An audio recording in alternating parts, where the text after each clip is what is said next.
So this is the iPhone 10, or iPhone X as some people will call it. There is no 8 or 8 Plus. There is no 9. This is the 10th anniversary iPhone, which originated, of course, in 2007 with the very first iPhone first generation. And now we're 10 years later, and this is the newest phone. Now, they did announce an 8 and 8 Plus today, but this iPhone X, iPhone 10 is the one that you're going to want to get. So everyone wants to know, if you missed the Apple announcement earlier today, it was this afternoon.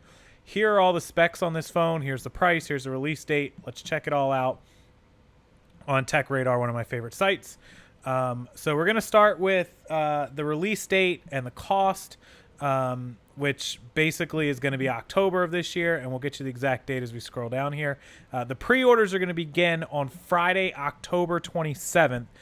They will ship on Friday, November 3rd, which means in stores. So make sure that you guys remember the difference, that you need to order it on Friday.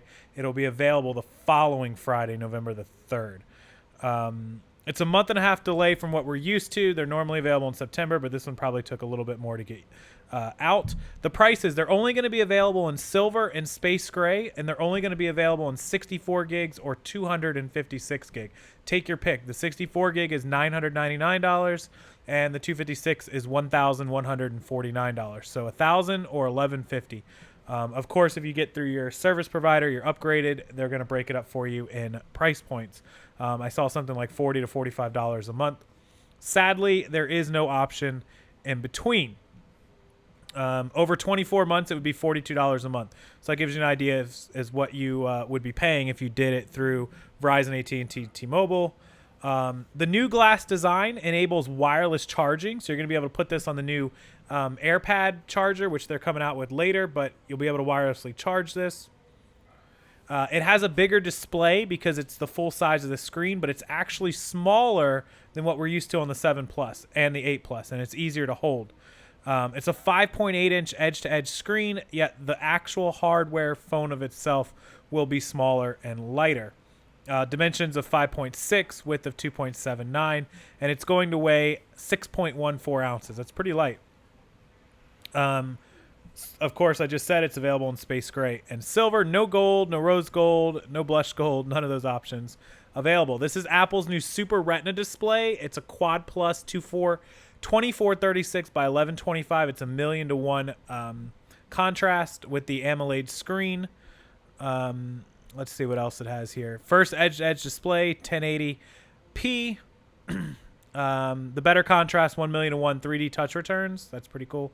The Apple AirPad, or AirPower Pad, which is coming out soon. I don't know if they put a date on that. I have to check. It not only allows you to charge this phone wirelessly, but you can charge other devices like the new Apple Watch and other Apple devices that will be available then. It didn't give out a cost for that Apple Pad. Some people are going to ask. The biggest change, there's no home button. You'll simply just swipe up from the bottom of the screen, which will take you back to the home button from any screen on Apple, which also eliminates the fingerprint sensor, which didn't last very long.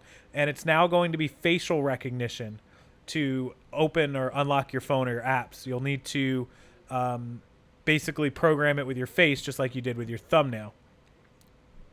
Now, at the launch event, they did have technical difficulties, which it didn't work right away. So hopefully these phones don't have a huge fail on the facial recognition. It's a 7-megapixel front-face true depth camera with multiple sensors, including the iris scanner, the dot projector, etc. It maps your face, and it even works in the dark, which is pretty crazy. I guess it has to, because if you're in the dark and you're trying to get in your phone and you can't, you're in big trouble. Apple claims the Face ID won't be spoofed by a photo, which Samsung had issues on the Note 8. The company went so far as to work with mask makers in Hollywood to prevent even the most advanced attempts from breaking into your new iPhone X. I don't know how they stopped that, but if they did, it's pretty crazy. The Touch ID failing is apparently a 1 in 50,000 chance. The chance of a thief or the FBI looking at your phone and unlock it with Face ID, now that's 1 in 1 million of a chance.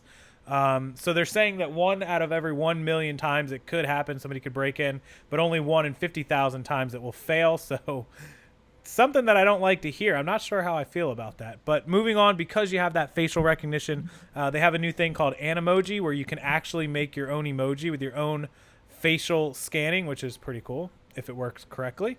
The camera is a 12 megapixel, same for its series. You're going to have to buy the iPhone X if you want the telephoto and the wide lens. The camera sensors are larger and faster, which is deep pixel with a f1.8 aperture and improved f2.4 aperture on the telephoto. And the wide angle lens seems to be the same. They have a new A11 Bionic chipset, 6-core processor with all the 3D games and AR technology, so your phone won't go slow. It's going to be seriously fast, yeah. We won't know the RAM until someone pries open an iPhone X, as Apple doesn't reveal its memory specs, but somebody will open it up. The iPhone X will come with 3 gigs of RAM, is what is being suggested. And that's pretty much the changes that they put on there. So you're looking at wireless charging, no home button, all glass display with facial recognition, able to create your own emojis, obviously the better camera, faster processing chip, and that's pretty much it. No more Touch ID, of course. The bigger screen with the OLED 1 in 1 million contrast display. Pretty cool.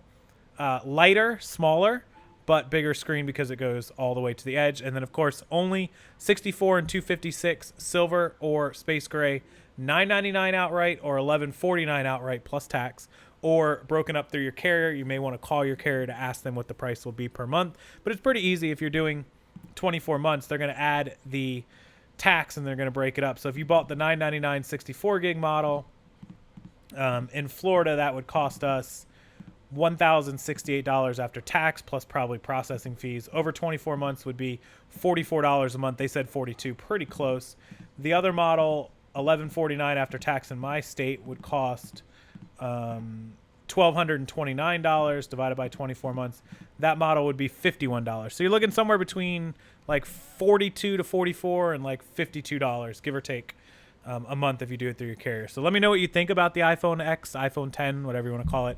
Are you going to get one? I know a lot of people are going to have opinion about just something to throw money at, but every time a new iPhone comes out, it does have some cool stuff, and I don't know, it looks pretty cool. I don't know if I'm going to spend the money on it. We'll see what I can get out of my 7 Plus. If I can get $400 or $500 and get the cost down to half, maybe it would be worth buying. In the meantime, hopefully you guys enjoyed this video. Leave me a comment, leave a like. Check out the description box down below for links to Apple's, all their specs about the new iPhone, and all the links into Tech Radar and Apple's website. Thanks again. I'll see you soon.